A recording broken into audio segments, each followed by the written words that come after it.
Now, a classroom innovation called Career and Technical Education, a hands-on learning method for high school students. It's seen as a practical approach for both those headed to college and for those who aren't. And in the Navajo Nation in Arizona, it is making a difference.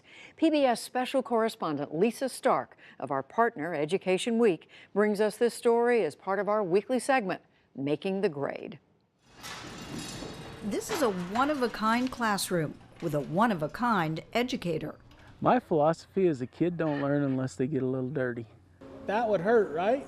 So in Clyde McBride's classes in Navajo Nation in northeastern Arizona, students jump right in. You never hold with your hands, you hold with your forearm. The McBrides tell us, go in there. You're not going to learn anything if you just kind of stand back and just watch anything. This is hands-on instruction in veterinary science. Part classroom, part veterinary clinic, students work and observe in two operating rooms, one for small animals, the other for large. They conduct exams and vaccinations.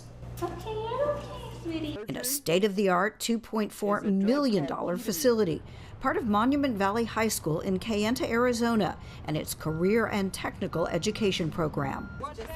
180 students, more than a quarter of the high school, have signed up for this program, where abstract concepts meet the real world.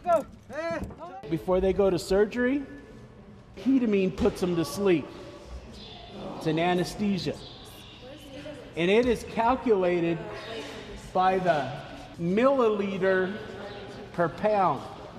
In a math class, you get the problem wrong, you miss that question. In my program, if you get that math problem wrong, that animal can die. McBride grew up around animals on a ranch in Arizona. He lost his father at age 16 and figured he'd forego college to stay home and take care of the cattle. His mother had other ideas. I'll never forget going home one day and she says, "We're going to go sign papers. I just sold the ranch. You got to go to college."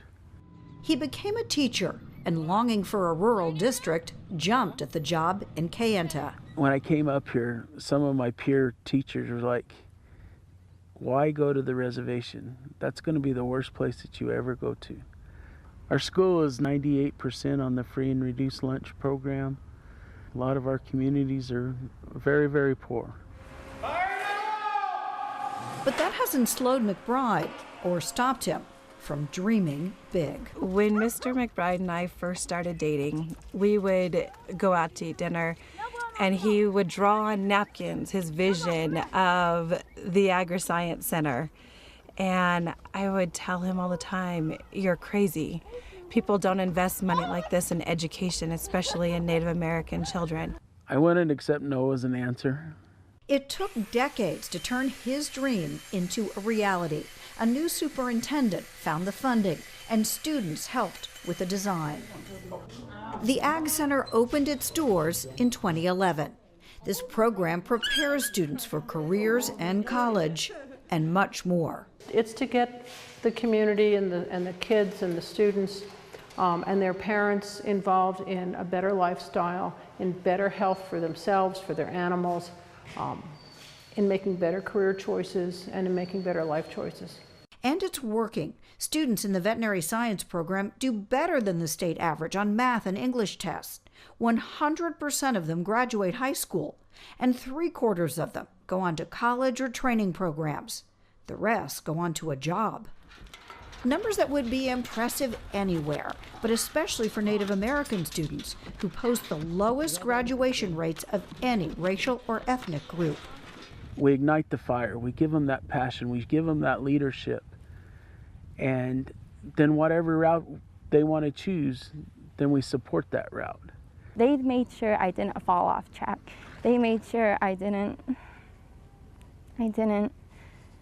do anything to ruin my chances of going somewhere. I didn't really have that much motivation from my parents, but here, the kids, they really have a lot of that from the teachers and the community. They really help them a lot, and then they reach their goals. The program has enriched the students and their community. With the nearest vet hours away, this is the go-to clinic for the animals and livestock families here depend on. Animals are considered a sacred part of the Navajo culture. In my culture, it's like if you take care of your animals, they'll take care of you.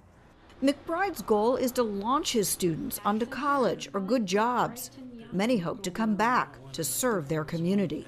The Navajo belief and really the way I was raised is you want to leave this world better than you found it.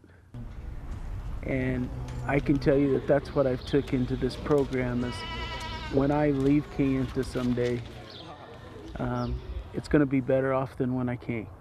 I'm Lisa Stark of Education Week for the PBS NewsHour.